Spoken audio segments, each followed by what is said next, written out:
is Thursday, April 4th, 2019. I am Andrew Vaughn. I'm here in Progreso, Yucatan.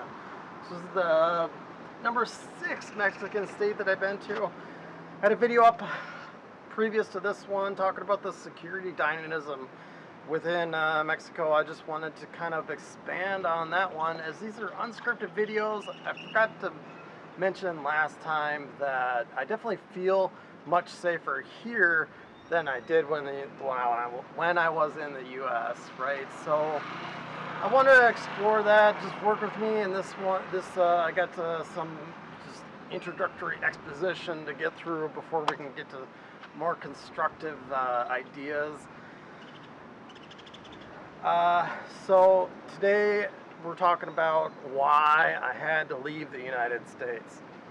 So when I was in the U.S., I was working as an independent nurse, providing care to adults and children, having a good time doing it. And I had a side project that I was growing vegetables, predominantly fruits and vegetables, and I was going to be looking at improving the nutrition within really poor areas that don't have access to that sort of thing. Well, the city took a dim idea on people having access to food, I suppose, or at least in the way that it would have been conducted.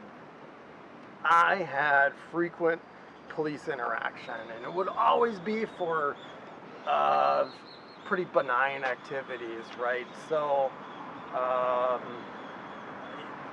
almost universally there would be a supposed anonymous complaint where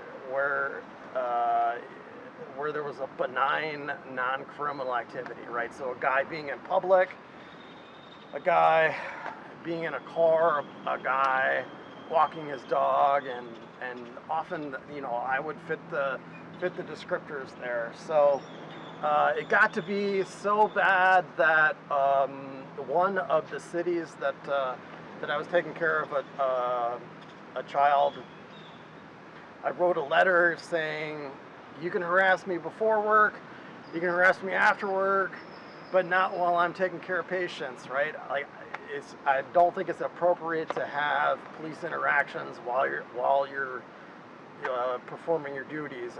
It endangers the patients, and if something negative were to happen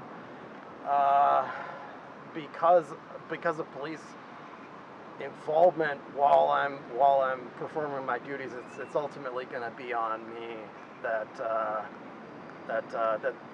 there was a mistake made, potentially.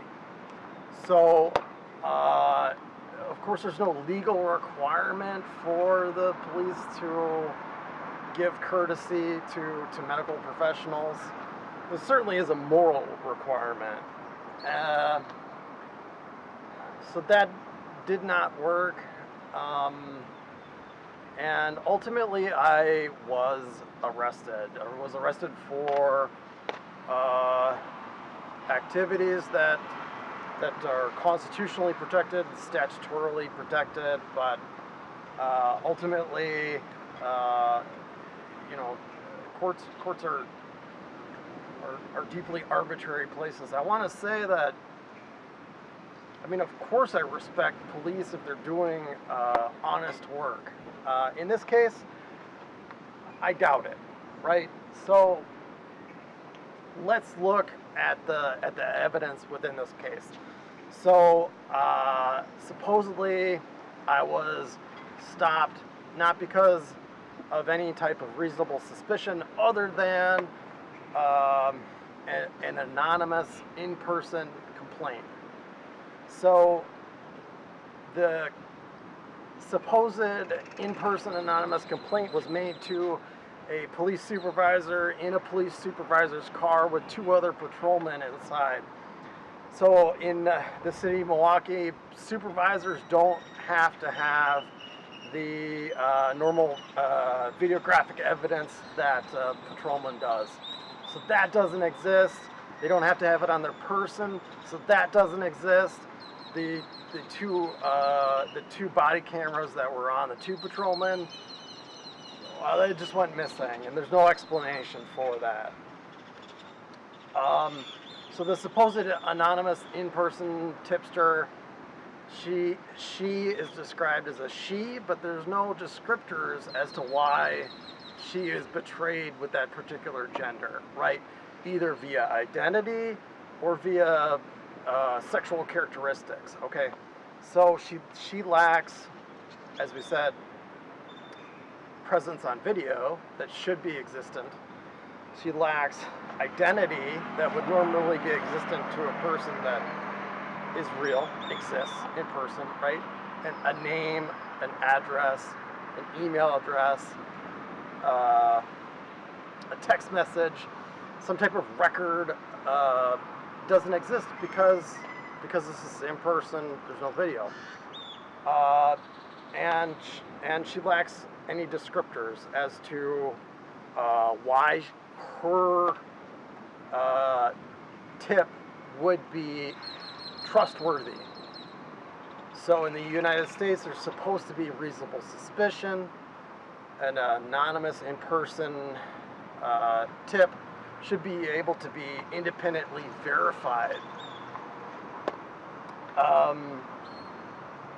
And in this case, she doesn't have a height, a weight, a hair color, eye color, clothing, behavioral characteristics, languages spoken.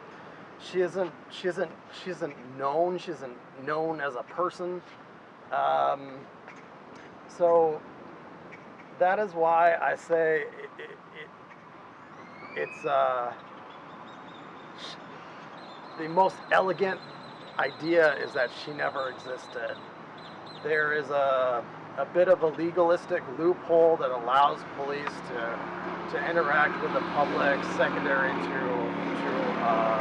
an anonymous tip. And so now I need to fight this in appeals.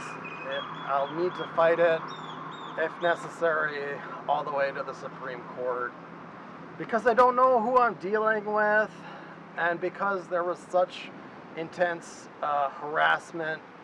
I need to remain outside the United States just to keep myself safe, right? And it's gonna take a number of years if it ever gets resolved at all. I know for a fact that one of the officers, Sergeant Kieran Sawyer is his name, the Milwaukee Police, raised his right hand, said a swear to tell the truth, the whole truth, nothing but the truth, and then didn't. Absolutely presented fake evidence to a court that ultimately led to my conviction. I do see perjury as a crime. I do see that there's a need for equal protections under the law. I think that this whole action is suspicious. I brought it to the attention of the FBI and the Department of Justice. They kept losing the file, and so I've asked both senators in Wisconsin, right? So Ron Johnson's office in Oshkosh and Tammy Baldwin's office in Madison to help supervise the FBI, help keep them on task, and investigate this, as I see it, misconduct and criminality.